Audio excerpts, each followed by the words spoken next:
And good evening and thank you for joining us. I'm Scott Reynolds. And I'm Fallon Glick. David and Lindsay have the night off. These are the many mugshots of Cane Madden, a Louisville man recently arrested and charged for the rape of an 8-year-old girl. And WDRB's Chad Mills tells us why a brand new court filing could actually help Madden get off scot-free.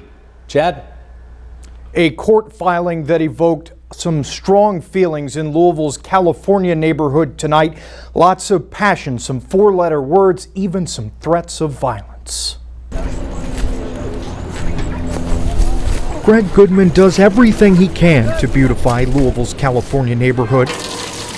But for Goodman, it's hard to look past an ugly scar here that still has some scared and others angry. I'm gonna raise these two up. A scar Goodman fears could soon reopen. It would not be good for the community. Back in August, police say an 8-year-old was playing on her iPad when a grown man fractured her skull with a shovel, then raped her in her own backyard. It shocked me. It really stung me. 30-year-old Cane Madden was arrested and charged. And this man came from nowhere and forced himself on this child.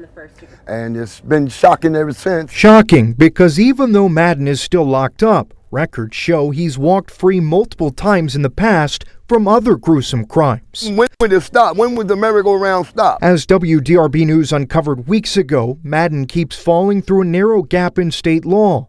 When some mentally ill defendants, like Madden, are declared incompetent to stand trial, their charges are dropped.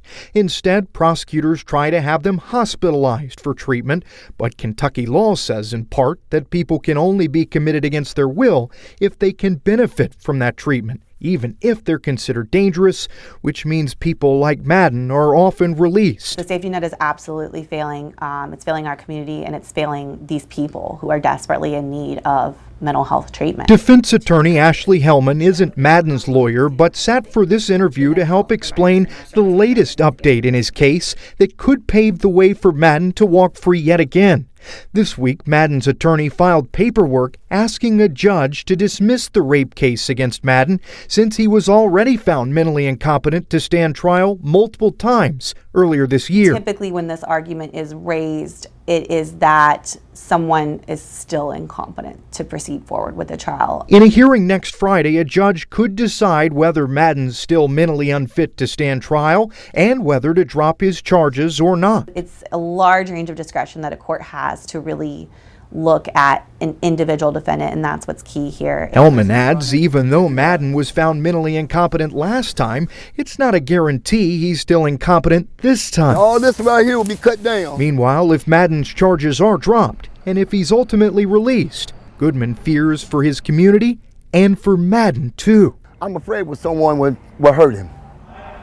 I'm afraid someone surely will hurt him.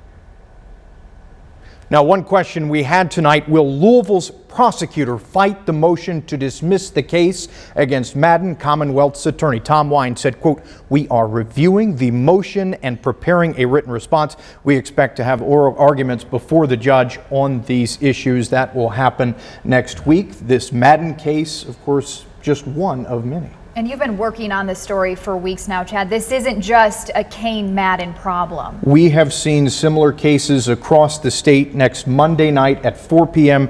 and 10 p.m. we will go to another county across the state to look at similar cases there. All right. Thanks so much. We're looking forward to that. Thanks, Chad. Thank you, guys.